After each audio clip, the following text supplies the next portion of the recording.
নমস্কার বন্ধুরা, নতুন একটা ভিডিও নিয়ে চলে আসছি। আজকের ভিডিও হচ্ছে সবজি অমলেট। খেতে কিন্তু দারুণ লাগে। 4 পিস ডিম নিয়ে নিচ্ছি, এক এক করে একটা করে ফাটায় ফাটায় নেব। নিয়ে ভালো করে তার মধ্যে আমি সবজিগুলো দিয়ে দেবো।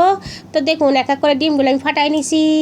নেওয়ার পরে এক এক করে পেঁয়াজ দিয়ে দেবো, কাঁচা লঙ্কা দিয়ে দেবো, টমেটো কুচি, ধনেপাতা কুচি দিয়ে অল্প নুন দিয়ে ফেটিয়ে নেব ভালো করে। মিশ্রণটা ফেটিয়ে নিয়ে যতটা ফাটাবো তত আমার সুন্দর স্মুথ হবে অমলেটটা। তো 1 চামচ তেল দিয়ে নেব।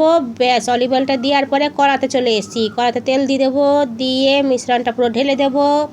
বড় করে বানাবো, মানুষ আমরা 7 জন আছি, 7 জনে খাইবো। তো দেখুন বন্ধুরা, এইভাবে বড় করে অমলেটটা বানাবো আমি। কড়াটা কিন্তু বড় বেশ, কতটা কি দেখতে পাচ্ছেন আমি বুঝতে পারছি না, কতটা কি বড় লাগছে, কিন্তু বেশ বড় হয়েছে জানেন তো। তো বলতে বলতে আমার অমলেটটা হয়ে গেছে। খেতে বেশ লাগে, দারুণ।